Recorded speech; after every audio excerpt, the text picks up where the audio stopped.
ಇಷ್ಟೇ. ಇವತ್ತು ಭ್ರಷ್ಟಾಚಾರದ ಬಗ್ಗೆ ನಮ್ಮ ಶ್ರೀಮಾನ್ಯ ಮುರುಗೇಶ್ ನಿರಾಣಿ ಸಾಹೇಬರು ಮೊನ್ನೆ ತಮ್ಮ ಪತ್ರಿಕಾಗೋಷ್ಠಿಯಲ್ಲಿ ಇಲ್ಲ ಶಾಸಕರು ಭ್ರಷ್ಟಾಚಾರಿಗಳಾಗಿದ್ದಾರೆ ಅಂತ ಹೇಳ್ತಾರೆ. ಆದರೆ ಇವತ್ತು ಸಾರ್ವಜನಿಕವಾಗಿ ಅದನ್ನು ಅವರೇ ಪ್ರಶ್ನೆ ಮಾಡಿ ಇವತ್ತು ಸಾರ್ವಜನಿಕವಾಗಿ ಸಾಕಷ್ಟು ರೀತಿಯ ಗೆಳೆಯರು ನಮ್ಮ ಜೊತೆ ಓಡಾಡ್ತಿರ್ತಾರೆ. ಸಾರ್ವಜನಿಕವಾಗಿ ಅವರಲ್ಲಿ ಕೆಲವರು ನಮ್ಮ ಜೊತೆ ಹಂಚ್ಕೊಂಡ್ರು. ಆದರೆ ಇವತ್ತು ಭ್ರಷ್ಟಾಚಾರದ ಬಗ್ಗೆ ಮಾತಾಡಬೇಕಂತ ಹೇಳಿದ್ರೆ ಕೆಲವು ವಿಷಯಗಳು ಸರ್ವೇ ಸಾಮಾನ್ಯವಾಗಿ ಅವರಲ್ಲಿ ಬರುತ್ತೆ, ಬೇರೆ ಕಡೆನೂ ಬರುತ್ತೆ. ಆದರೆ ಅವ್ರ ಶಾಸಕರ ಆಗೋಕ್ಕಿಂತ ಪೂರ್ವದಲ್ಲಿ ಅವರ ಆಸ್ತಿ ಎಷ್ಟಿತ್ತು, ಅವ್ರ ಶಾಸಕರ ಆಗೋಕ್ಕಿಂತ ಪೂರ್ವದಲ್ಲಿ ಆಸ್ತಿ ಎಷ್ಟಿತ್ತು, ಶಾಸಕರಾದ ನಂತರ 2 ಬಾರಿ ಸಚಿವರಾದರು, 2 ಬಾರಿ ಸಚಿವರಾದ ನಂತರ ಅವ್ರ ಆಸ್ತಿ ಎಷ್ಟಿದೆ ಅದು ಸಾರ್ವಜನಿಕವಾಗಿ ಬಹಿರಂಗಗೊಳಿಸ್ರಿ. ಯಾವುದೇ ರೀತಿಯ ತೊಂದರೆ ಇಲ್ಲ ನಮಗೆ. ನಾವೇನು ನಿಮ್ಗೆ ಭ್ರಷ್ಟಾಚಾರಿಗಳದಿರಿ ಅಂತೇಳಿ ನಾವೇನು ಹೇಳಂಗಿಲ್ಲ.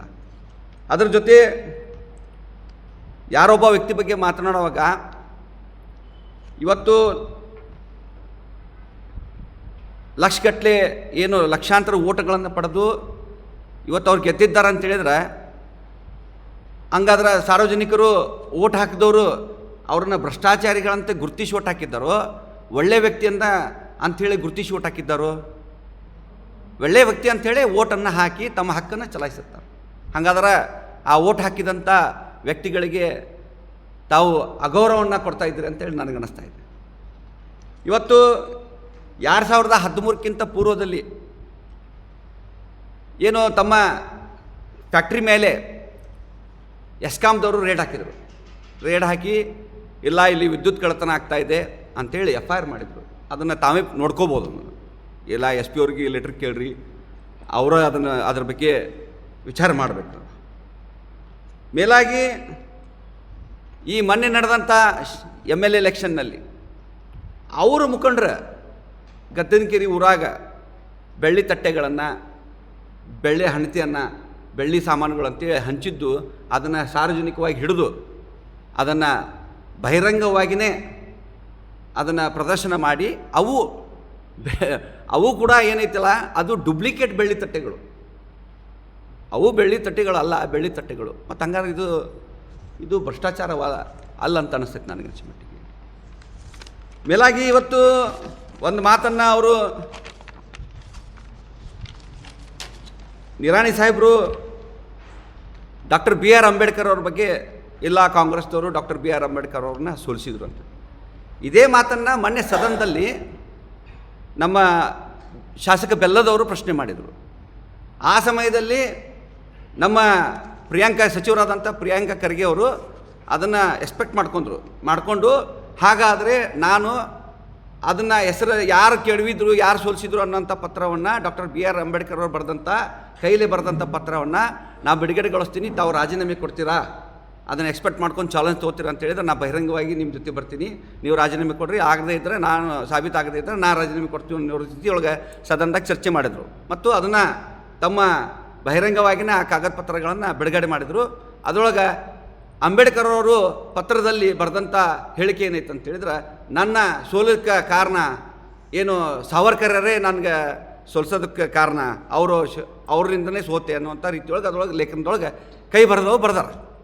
ಮತ್ತು ಹಂಗಾದ್ರೆ ಇವತ್ತು ನಿರಾಣಿ ಸಾಹೇಬರು ಡಾಕ್ಟರ್ BR ಅಂಬೇಡ್ಕರ್ ಅವ್ರ ಹೆಸರು ತೊಗೊಂಡು ಕೇಸಿ ಇವತ್ತು ಕಾಂಗ್ರೆಸ್ದವ್ರು ಸೋಲ್ಸಾರಂತಾರದ್ಮೇಲೆ ಅಷ್ಟು ಅಂಬೇಡ್ಕರ್ ಅವ್ರ ಬಗ್ಗೆ ತಮಗೆ ಗೌರವ ಇದ್ದರೆ, ಅಷ್ಟು ಪರಿಶಿಷ್ಟ ಜಾತಿ ಬಗ್ಗೆ ತಮ್ಮಲ್ಲಿ ಗೌರವ ಇತ್ತು ಅಂತ ಹೇಳಿದ್ರೆ, ಮೊನ್ನೆ ಏನು ಹಿಂದಿನ ರಾಷ್ಟ್ರೀಯ ಅಧ್ಯಕ್ಷರು, ಹಿಂದಿನ BJP ರಾಷ್ಟ್ರೀಯ ಅಧ್ಯಕ್ಷರು, ಈಗಿನ ಕೇಂದ್ರ ಸಚಿವರು ಅಮಿತ್ ಶಾ ಅವರು ಅಂಬೇಡ್ಕರ್ ಅವ್ರ ಬಗ್ಗೆ ಪದೇ ಅಂಬೇಡ್ಕರ್ ಅಂತ ಹೇಳಿದ್ರೆ ಅನ್ನಕ್ಕಿಂತ ದೇವ್ರ ಹೆಸರು ತೊಗೊಂಡ್ರೆ ದೇವರೇ ಪ್ರತ್ಯಕ್ಷ ಆಗ್ತಿದ್ದ ಅಂಥೇಳಿ ಹೇಳಿಕೆ ಕೊಟ್ಟರು.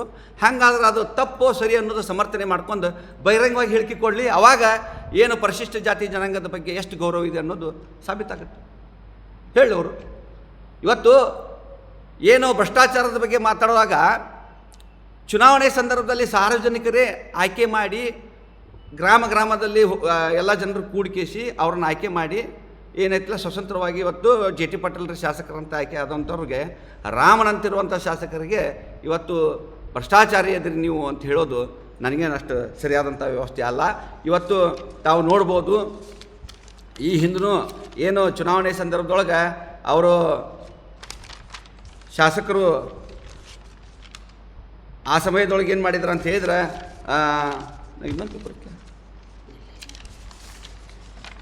ಇನ್ನೊಂದು ಪತ್ರಿಕಾ ಮತ್ತು ಏನು ಪೊಲೀಸ್ ಇಲಾಖೆಯವರ ಮಾಹಿತಿ ಕೊಟ್ಟಂತೆ ಚುನಾವಣೆ ಸಂದರ್ಭದಲ್ಲಿ 1,82,00,000 ನಗದು ಬೆಳ್ಳಿ ಸಾಮಾನುಗಳು ಸಿಕ್ಕು. ಅದಾದ ನಂತರ ಹಣ 37,64,000 ಸಿಕ್ತು. 45,25,000 ವಸ್ತುಗಳು ಜಪ್ತಿ ಆದವು. ಅದಕ್ಕೆ ಮಾದಕ ವಸ್ತುಗಳು ಇದ್ವು ಅದ್ರ ಜೊತೆ. ಹಾಗಾದರೆ ಇದು ಭ್ರಷ್ಟಾಚಾರ ಅಲ್ಲ, ಇದು ಯಾವ ರೀತಿಯ ಆರೋಪಗಳನ್ನು ನಾವು ಮಾಡಬೇಕು? ಶ್ರೀಮಾನ್ಯ ನಿರಾಣಿ ಸಾಹೇಬರು ರಾಹುಲ್ ಗಾಂಧಿಯವ್ರ ಬಗ್ಗೆ ಅವನಿಗೆ ಬುದ್ಧಿನೂ ಇಲ್ಲ, ಅವನಿಗೆ ತಲೆನೂ ಇಲ್ಲ ಅಂತ ಹೇಳ್ತಾರೆ.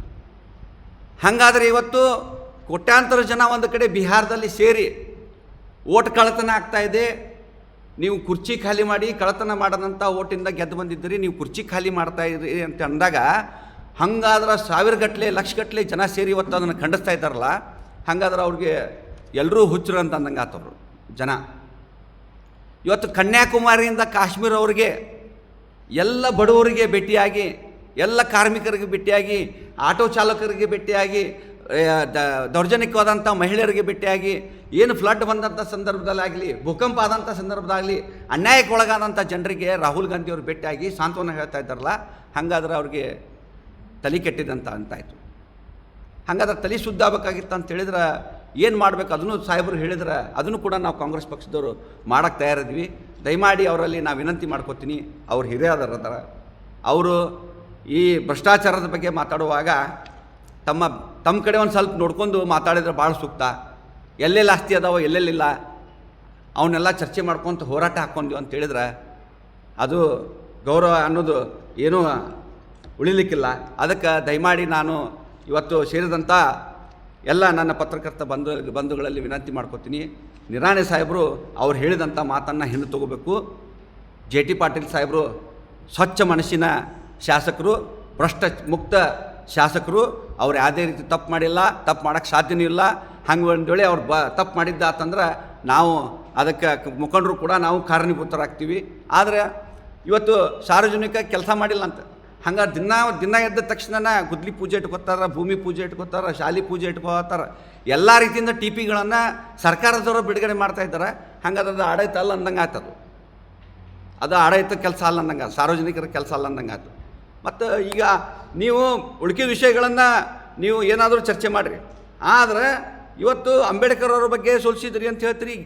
ಅಂದರೆ ಮೆಂಟಲಿ ನಮ್ಮನ್ನು ಸಾರ್ವಜನಿಕರನ್ನ ಹೊಡ್ಯಕ್ಕೆ ಹೋಗ್ಬೇಡಿ, ಅವ್ರ ದಾರಿ ತಪ್ಸಕ್ಕೆ ಹೋಗ್ಬೇಡಿ. ನಿಮ್ಮ ವಿಷಯ ಏನೈತೆ ಅದನ್ನು ಕೇಳಿರಿ. ಬರ್ರಿ, ರಾಜು ಮಣ್ಣಿಕೇರಿ ಅವ್ರು ತಪ್ಪು ಮಾಡ್ರಿ ಅಂತ ಹೇಳ್ರಿ, JT ಪಾಟೀಲ್ ತಪ್ಪು ಮಾಡ್ರಿ ಅಂತ ಹೇಳ್ರಿ. ಆದ್ರೆ ರಾಹುಲ್ ಗಾಂಧಿಯವರು ಅವ ಹಂಗೆ, ಇವ ಅಂಬೇಡ್ಕರ್ ಹಿಂಗೆ, ಇವು ಎಲ್ಲಿದು ಏನು ಅವಶ್ಯಕತೆ ಐತೆ ಅಂತೇಳಿ. ಇವತ್ತು ತಾವು ದೊಡ್ಡರದಿರಿ, ರಾಷ್ಟ್ರ ಮಟ್ಟದಲ್ಲಿ ಕಾರ್ಖಾನೆಗಳನ್ನು ಸ್ಥಾಪನೆ ಮಾಡಿ ಏನೋ ಒಂದು ಎಲ್ಲ ಯಾವುದೇ ರೀತಿಯಿಂದ ಕೀರ್ತಿ ತರ್ತಾ ಇದ್ದೀರಿ ಅಂತೇಳಿ ಸಾರ್ವಜನಿಕವಾಗಿ ಚರ್ಚೆ ಆಗಲಿ, ನಾವಾಗಲಿ ನಾವು ನಿಮ್ಗೆ ಅಭಿನಂದನೆ ಸಲ್ಲಿಸ್ತೀವಿ. ಆದರೆ ಈ ಚುನಾವಣೆ ಹತ್ತಿರ ಇದ್ದಾಗ ಒಮ್ಮೊಮ್ಮಗಲೇ ಜನರ ಹತ್ತಿರ ಬಂದು ನೀವು ಈ ರೀತಿ ಏನು 2-2.5 ವರ್ಷ ಸಮೀಪದಾಗ ಒಮ್ಮೊಮ್ಮಗಲೇ ಬಂದಿರಿ. ಹಿಂದೆ ಶಾಸಕರಾಗಿದ್ದಾಗ ಸಾರ್ವಜನಿಕರಿಗೆ ಎಷ್ಟು ಟೈಮ್ ಭೇಟಿಯಾಗಿರಿ, ಯಾವ ಹಳ್ಳಿಯೊಳಗೆ ಚುನಾವಣೆ ಒಳಗೆ ಹೋದಾಗ ನಿಮ್ಮನ್ನು ಅಲ್ಲಿ ಎಷ್ಟು ಗೌರವ ಕೊಟ್ಟು ನಿಮ್ಮನ್ನು ವಾಪಸ್ ಕಳಿಸ್ಯಾರ ಅನ್ನೋದು ತಮ್ಮ ಮನಸ್ಸಾಕ್ಷಿಯಾಗಿ ತಾವು ಒಪ್ಕೋರಿ. ಅದು ಬಿಟ್ಟು JT ಪಾಟೀಲ್ ಸಾಹೇಬ್ರ ಬಗ್ಗೆ ಇಲ್ಲ ಸಲ್ಲದ ಆರೋಪಗಳನ್ನು ದಯಮಾಡಿ ನಾವು ಹಿರಿಯರು, ತಾವು ಹಿರಿಯರಿದ್ರಿ, ಅದನ್ನು ಮಾಡಬೇಡ್ರಿ ಅಂತೇಳಿ ತಮ್ಮಲ್ಲಿ ವಿನಂತಿ ಪೂರ್ವಕವಾಗಿ ಕೇಳ್ತೀವಿ. ಬರುವಂಥ ದಿನಮಾನದಲ್ಲಿ ಇದನ್ನು ಇಲ್ಲಿಗೆ ಬಿಟ್ಟು ತಾವು ಮುಂದೆ ತಮ್ಮ ಕೆಲಸಗಳನ್ನು ಮಾಡ್ಕೊಂಡು ಹೋದ್ರೆ ಸರಿ. ಇದೇ ರೀತಿಯ ಆಪಾದನೆಗಳು ಮಾಡಿದರೆ ಸಾರ್ವಜನಿಕವಾಗಿ ತಾವು ಟೀಕೆಗೆ ಒಳಗಾಗ್ತೀರಿ ಅಂತೇಳಿ ನನ್ನ 1-2 ಮಾತುಗಳನ್ನು ಮುಗಿಸ್ತೀನಿ. ಮುಂದೆ ನಮ್ಮ